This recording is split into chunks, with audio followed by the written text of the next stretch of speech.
Doctor Bhimrao Ambedkar विदेश में पढ़े और मेरी माताएं ध्यान दें, जब बाबा साहब डॉक्टर भीमराव अंबेडकर वहां से पढ़ करके आए तो उन्होंने 15 बच्चों को भेजा, 15 बच्चों को भेजा और विदेश में पढ़ने के लिए बाबा साहब डॉक्टर भीमराव अंबेडकर ने अपने पैसे से 15 बच्चों को विदेश में भेजा। और इसलिए भेजा कि ये जो समाज है इसको हम अभी अकेले हैं और ये 15 बच्चे अगर पढ़ लिख जाएंगे तो और आगे जाएंगे। और वो 15 बच्चे जब पढ़ करके आए तो बाबा साहब डॉक्टर भीमराव अंबेडकर उस बात को देख करके दुखी हो गए कि वो 15 बच्चे अपनी टीवी और बीबी में मस्त हो गए। तब बाबा साहब डॉक्टर भीमराव अंबेडकर ने रोते हुए ये बात कहा था, बड़े दुख के साथ ये बात कहा था बाबा साहब डॉक्टर भीमराव अंबेडकर ने कि हमें पढ़े लिखे लोगों ने धोखा दिया, अनपढ़ों से मैं क्या शिकायत करूं। लेकिन मैं आपसे कहना चाहता हूं, ये पढ़ा लिखा समाज आज बाबा साहब डॉक्टर भीमराव अंबेडकर को कारवा को आगे बढ़ाने का निर्णय ले लिया है। एडवोकेट चंद्रशेखर भाई के नेतृत्व में निर्णय लिया है और ये पढ़ा लिखा समाज बाबा साहब को धोखा देने वाला नहीं। इसलिए हम लोग आपके समाज में आकर के अपने समाज में जागरूकता करने का कार्य करते हैं। इसलिए करते हैं क्योंकि बाबा साहब डॉक्टर भीमराव अंबेडकर का mission Azad Samaj party Bhim army के अलावा और कोई नहीं ले जा सकती, ये बात ध्यान दीजिए। साथियों, चंद बातें बता करके मैं अपनी बातों को समाप्त करूंगा। कल कितने लोग जानते हैं कि 26 जनवरी थी? कितने लोग जानते हैं? हम हाँ सभी लोग जानते हैं। हाँ नीचे कर लीजिए। हम भाषणबाजी नहीं करेंगे, हम आपको समझाने आए हैं। लड़का बिगड़ जाता है तो उसे बताया जाता है बेटा इस रास्ते से चलो। 26 जनवरी हम देखते हैं कि हमारे समाज का विद्यालय नहीं है, नहीं है विद्यालय, हमारे लोगों का विद्यालय नहीं है, हमारे भाइयों का विद्यालय नहीं है। विद्यालय किसका है? विद्यालय आरएसएस का है, विद्यालय भारतीय जनता पार्टी का है।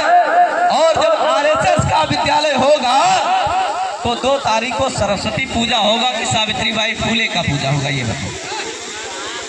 बसंत पंचमी होगी कि माता फातिमा शेख को बताया जाएगा कि यह भारत की प्रथम शिक्षिका थी? तो मैं कहना क्या चाहता हूं, इस बात को याद रखिए कि हर विद्यालय में 26 जनवरी मनाया गया, हर कार्यालय पर 26 जनवरी मनाया गया।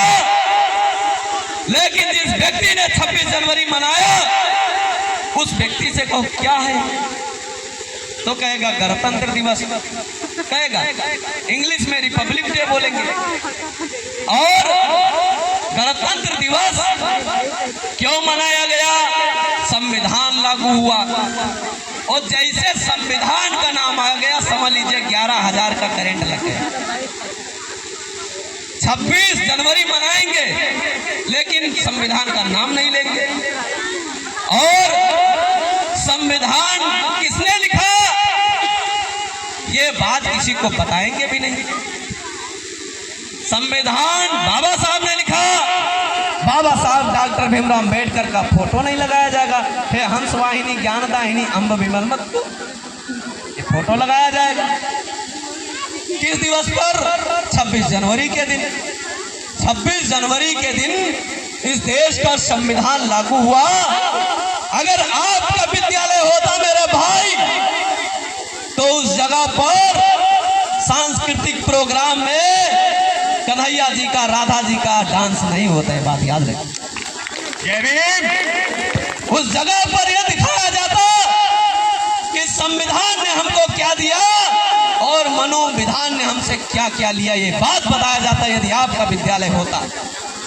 और आपका विद्यालय इसलिए नहीं है क्योंकि है मेरे समाज के लोगों, आपकी सरकार नहीं है, आपकी सत्ता नहीं है। जब आपकी सरकार, आपका सत्ता और आपका शासन होगा तो विद्यालय में बैठा हुआ अधिकारी और विद्यालय, वो एक कहावत है कि मोरे बलमू थानेदार तो हमका कौन परवाह, एक सुना होगा, सैया थानेदार तो हमका, हाँ नहीं ऐसे होता है, सैया थानेदार तो हमका को पकड़ी, या ऐसे होता है। तो मैं कहना चाहता हूँ कि आपकी सरकार होगी तो आपका विद्यालय होगा, आपका अध्यापक होगा, आपका छात्र होगा, आप अपने हिसाब से चलाओगे। ये कब चलाओगे? जब आपके पास संगठन होगा, संगठन होगा, आपकी ताकत होगी। बताया जाता है कुत्ते को डंडा मारोगे तो कुत्ता डंडे को पकड़ लेता है। बातों को समझिए, कुत्ते को डंडा मारोगे तो कुत्ता डंडे को पकड़ता है, लेकिन बाघ को डंडा मारोगे तो बाघ जो डंडा मारा है उसका गर्दन पकड़ता है। तो मैं कहना चाहता हूं कि हे मेरे समाज के लोगों, एक समय था कि भारतीय संविधान जब नहीं था तो राजतंत्र था, राजतंत्र था। हमारे कार्यकर्ता लोग जानते हैं, कुछ नए लोग हैं, मैं बताऊंगा। राजतंत्र में राजा होते थे, और राजा होते थे तो राजा की रानी होती थी, राजा होते थे तो राजा की रानी होती थी, और रानियां 3 होती थी, रानियां 3 होती थी। एक रानी होती थी जिसको कहते थे महारानी, एक रानी जिसे कहा जाता था नौकरानी, और तीसरी जो रानी होती थी उसे कहा जाता था मेहत रानी, मेहत रानी। तो महारानी के पेट से जब लड़का जन्म लेगा